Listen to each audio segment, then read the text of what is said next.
Gravando. Boa noite, estamos aqui no programa Pergunta e Resposta. Hoje vamos entrevistar a Patrícia Lisboa, empresária, e hoje ela é deputada suplente pelo PL, certo? Certo. Tudo bem contigo? Tudo ótimo, boa noite. Boa noite, está preparada? Sim, claro. Vamos à primeira pergunta. Só um pouquinho, mais perto do microfone. Você veio da onde, Patrícia? Eu sou de Aracaju, Aracaju, que estado? Sergipe. Sergipe, terra boa. Olha o Miguel. O que tu faz hoje na tua vida profissional? Então, sou empreendedora, né? Sou mãe, sou apresentadora de TV e sou deputada federal suplente pelo PL de Santa Catarina. Certo. Empreendedora em que área? A gente empreende na parte de cosméticos, na parte de coco, confecções. Em website, loja física? Não, sempre o website. Certo. Como surgiu a tua paixão pela política? Bem, não vou te falar que é paixão, né? Eu sempre fui política desde pequena. Por quê? Porque eu sempre gostei de ajudar as pessoas. Então, eu não me vejo hoje como uma política, vamos dizer, que está aí para todos, né? Eu tenho uma maneira diferenciada de fazer política. A minha política é mais com gratidão e ver realmente o que os jovens precisam e que a família precisa. Certo. Deputado federal suplente, o que ele faz em tese? Ele é o da bola da vez, que se morreu o deputado oficial, como é que funciona? Deixa eu explicar. O deputado federal suplente trabalha mais do que os deputados federais eleitos. Eu sou a primeira deputada federal suplente pelo PL, mulher. Hoje nós temos o quadro das mulheres. Qualquer mulher que foi eleita hoje, se ela sair como candidata a prefeita, eu assumo.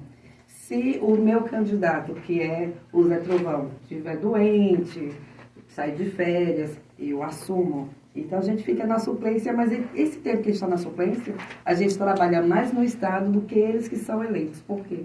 Tem muita gente pedindo favores, tem muita gente precisando de ajuda e a gente faz esse papel. O deputado oficial, vamos dizer assim, ele é do mesmo partido do suplente ou não? Do mesmo partido do suplente. Tá. Mas ele não chega a ser você não chega a ser uma fonte de contato dele com o pessoal aqui de Santa Catarina? Também. Tem pessoas do deputado que me ligam, a gente tem os telefones, né? E a gente resolve tudo. Tá. Na verdade, e vocês são remunerados ou só quando... Não, só quando está em Brasília.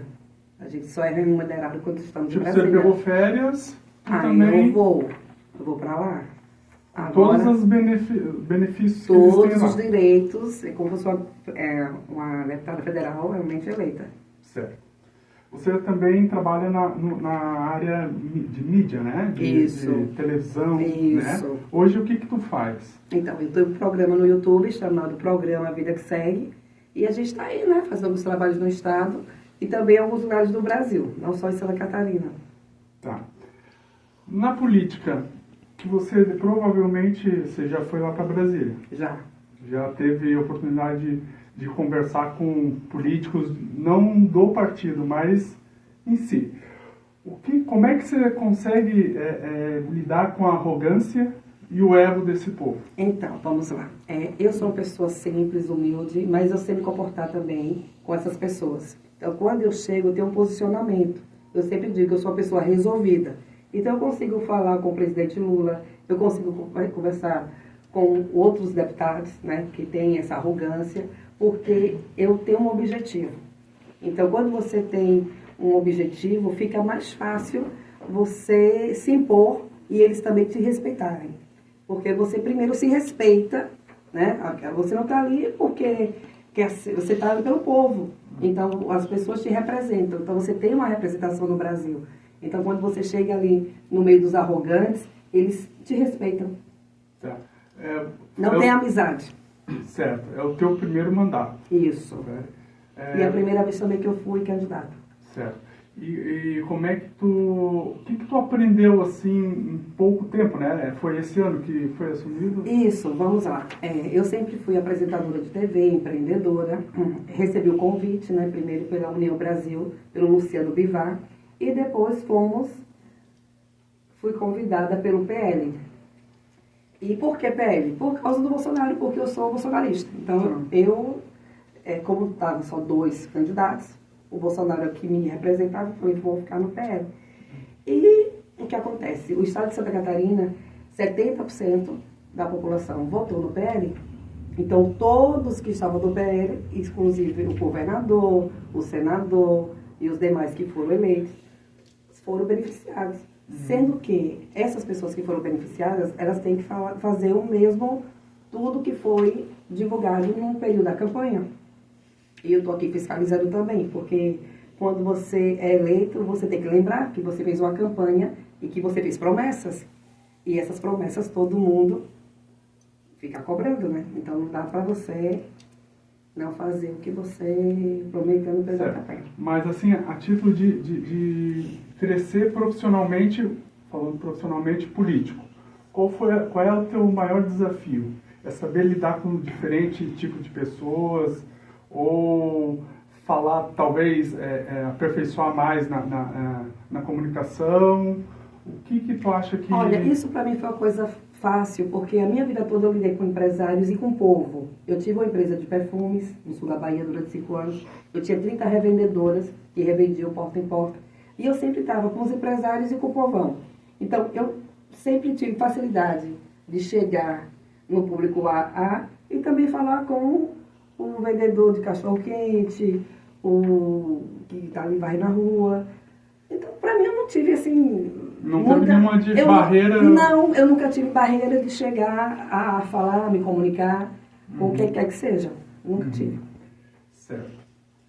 Qual é o desafio maior? Ser política ou empreendedora? Bem, empreender, eu comecei a empreender com 12 anos de idade, vendendo brigadeiro na escola, né? O que é que eu fazia? Eu vendia brigadeiro e eu lembro que a minha irmã ficava dizendo assim, me dá a panela para eu poder comer o restinho do brigadeiro. Eu dizia não, porque ali eu fazia mais um brigadeiro para vender. Então, na minha mente, eu não podia tirar o meu lucro. Ali era um lucro para mim. Então, a minha consciência, né, naturalmente, não foi meus pais que me ensinaram a empreender, nem falar que você tem que vender. Eu já nasci assim, eu já tinha esse dom para os negócios. Política, você tem que estar realmente no poder, para poder fazer o que você quer. Porém, a maioria dos políticos, eles não acatam fazer nada para o povo, eles querem se beneficiar. Então, existe algo que tem que ser mudado internamente. Eu estou botando minha semente, eu não agrado todo mundo, eu desagrado os políticos. Por quê? Porque eu vejo a família, eu vejo o jovem, eu sei o que é que uma mãe precisa, eu sei o que é que um adolescente precisa. Então, eu questiono, eu brigo, e eu sei que eles também podem fazer isso pelo povo, mas eles não têm interesse. Então, o que acontece? Você vai ter uma barreira, mas como eu sou comunicadora e falo, e não tenho medo de falar, eu acho que muitos vão ficar com receio.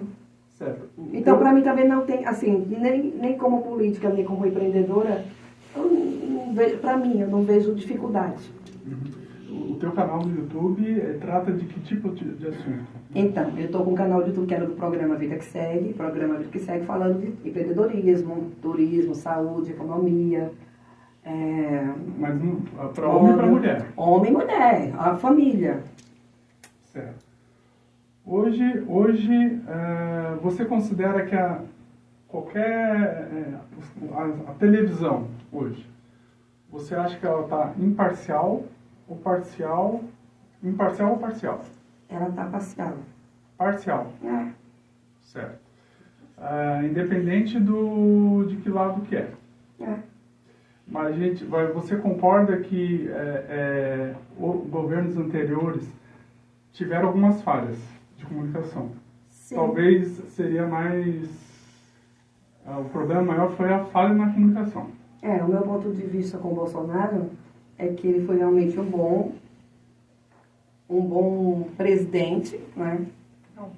Um bom presidente, e realmente houve um pouquinho de polidez, né? Ele poderia ser um pouco mais polido para informar, porque, olha só, eu estou aqui hoje, né? Eu estou querendo passar credibilidade, segurança da maneira de...